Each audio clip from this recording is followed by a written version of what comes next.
We begin with breaking news. Firefighters are on the scene of a house fire in Vanier. 911 received several calls reporting flames coming from a home on Donald Street.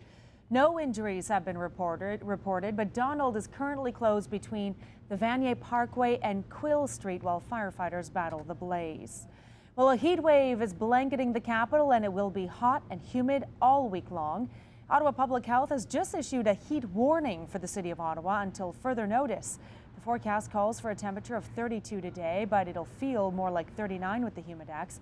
Health officials say you should drink plenty of fluids, avoid physical activity outside, and spend some time in the air conditioning.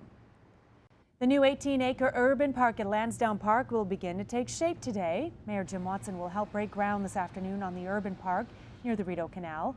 The $35 million park will include a lawn, a refrigerated ice rink, and stages for events and concerts.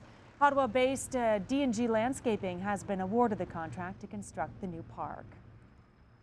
A 2-year-old child is okay after escaping the family home in Perth.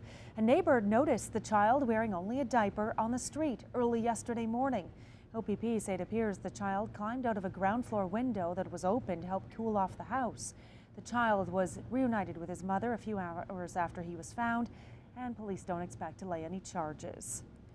All federal ministers and deputy ministers are in Ottawa this morning as Prime Minister Stephen Harper gets set to unveil a new cabinet.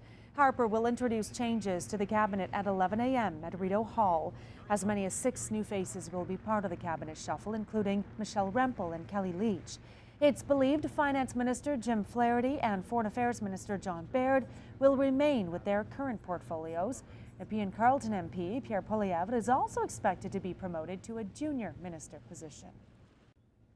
As crews continue to search for victims in Lac Mégantic, the Quebec government will begin handing out compensation to the victims. The province will hand out the first part of a $60 million fund for relief, rebuilding, and long-term economic aid.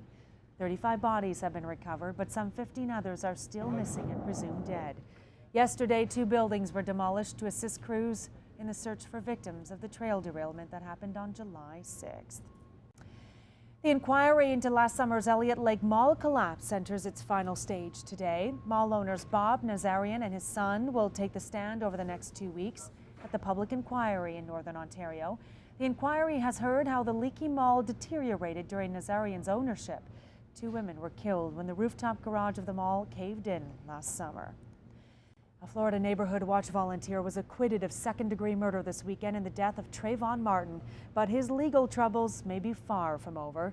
The U.S. Department of Justice announced it has revived an investigation into whether George Zimmerman's shooting of the 17-year-old was motivated by racial profiling. The family of Martin is also considering a civil lawsuit. There were several protests across the United States over the weekend after a Florida jury found George Zimmerman not guilty. The cleanup begins this morning at LeBreton Flats after a successful edition of Ottawa Blues Fest.